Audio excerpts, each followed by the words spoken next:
First question చూడండి sir. 24,500 is to 19,000. మీరు Anil Nair classes ఛానల్ని ఫాలో అయినా, Anil Nair classes enrolled student అయినా మీరు ఎలా చూడాలంటే, అనిల్ సార్ ఫస్ట్ ఏమన్నాడంటే ప్రధాన సంఖ్య మీద చూడమన్నాడు. 19,000. దీంట్లో 19 అనే ప్రధాన సంఖ్య దాగుంది. క్వశ్చన్లో హారములో 19కి సంబంధించి నంబర్ ఉంది. ఆన్సర్లో హారములో, హారం అంటే ఇది లవము, ఇది హారము, హారములో 19కి సంబంధించి నంబర్ ఉండాలి. 49లో 19 లేదు, 47లో 19 లేదు, 37లో 19 లేదు.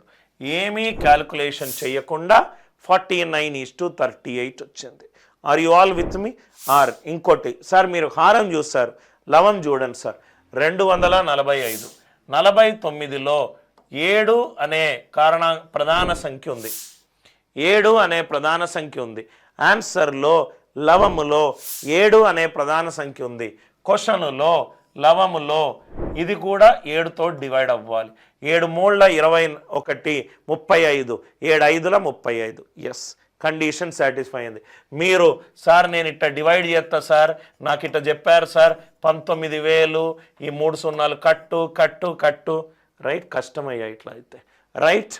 So I hope the idea it is clear. చిన్న చిన్న కాన్సెప్ట్స్ తెలియకుండా ఒక యంగ్స్టర్ల క్లాసులు విని వాళ్ళ కోర్సులు కొనుక్కొని కరెక్ట్ మెథడ్స్ తెలియకుండా ఏజ్ గడిచిపోతూనే ఉంటుంది.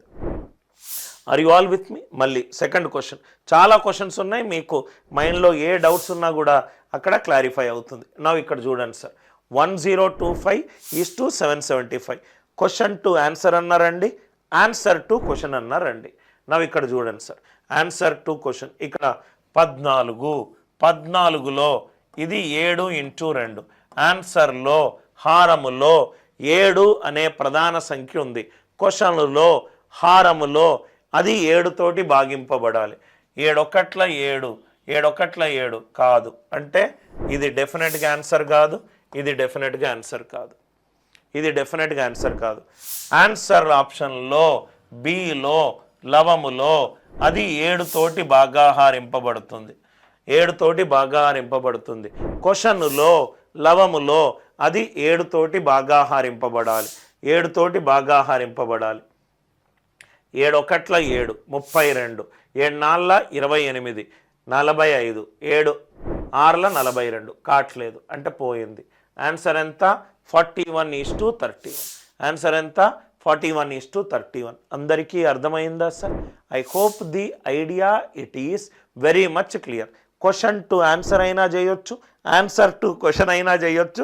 చిటికలో అయిపోతాయి లెక్కలు. మళ్ళీ ఎక్స్ప్లెయిన్ చేస్తున్నాను. ఇది సార్ ఇది తప్పని చెప్పి నేను ఇట్లా right most non zero digit ద్వారా కూడా చేయొచ్చు.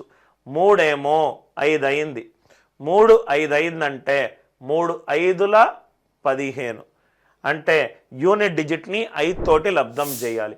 4 5ల 20. క్వశ్చన్లో యూనిట్ డిజిట్ 0 ఉండాలి, 0 లేదు కాబట్టి ఈ ఆన్సర్ పోయింది, ఆన్సర్ పోయింది. ఆన్సర్ ఎంత? Option number 1. Option number 1. ఏం చేశాను సార్? మామూలు డివిజన్ చెయ్యలేదు. ఏవి కూడా మీరు ఎన్ని టెక్స్ట్ బుక్లు ఎతికినా కూడా అనిల్ సార్ తిరుపతిలో నా ఫ్రెండ్ అంటాడు, నా ఇన్స్టిట్యూట్లో చెప్పే టీచర్, ఈ సార్ కాన్సెప్ట్లు అసలు నేను సంవత్సరం నుంచి ఎదుగుతున్నా, ఎక్కడ దొరకట్లేదు, ఆయన వీడియో కోర్సులో మాత్రమే దొరుకుతుంది. 1025:775. నా కన్నల్లా 14 మీదకి వెళ్ళింది. 14లో 7 అనే ప్రధాన సంఖ్య దాగుంది. క్వశ్చన్లో లవములో 1025 7తో భాగింపబడట్లేదు, అవుట్. ఆన్సర్లో హారములో 7 తోటి భాగింపబడి ఉంది, 775, 7 తోటి భాగింపబడలేదు. Are you all with me? Finish. Now ఇది కొంచెం మీకు మైండ్లో పడితే చాలు సార్, నాలాగానే సాల్వ్ చేస్తారు. 39లో 13 అనే ప్రధాన సంఖ్య దాగుంది. ఆన్సర్లో హారములో 13కి సంబంధించి నంబర్ ఉండాలి. క్వశ్చన్లో లవములో 51 అంటే 17 3 51. లవములో 17 అనే ప్రధాన సంఖ్య దాగుంది.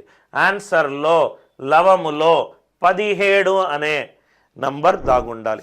డిజిట్లు పెరిగే కొద్దీ ఇది మ్యాజిక్ లాగా డిఐ అయితే ఇట్లా లేపేస్తారు సార్ మీరు.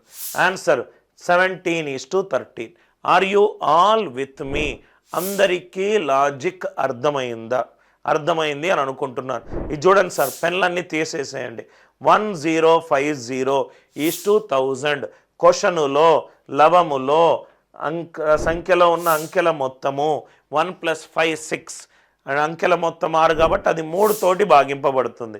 లవములో 3తో 3 అనే ప్రధాన సంఖ్య ఉంది. 23 3తో కాదు, 43 3తో కాదు, 41 3 తోటి కాదు. ఆన్సర్ ఎంత? 21:20. Are you all with me? Right magical way of solving aptitude questions faster than a calculator without using pen on the paper, solving aptitude problems through a prism never seen before. A YouTube ఛానల్లోనో, A బుక్లోనో, A text బుక్లోనో, ఏ టీచర్లో కూడా చెప్పనటువంటి concepts కూర్చొని కష్టపడి develop చేసి కోర్సులో పెడతాను కాబట్టే our courses are extremely highly sold courses.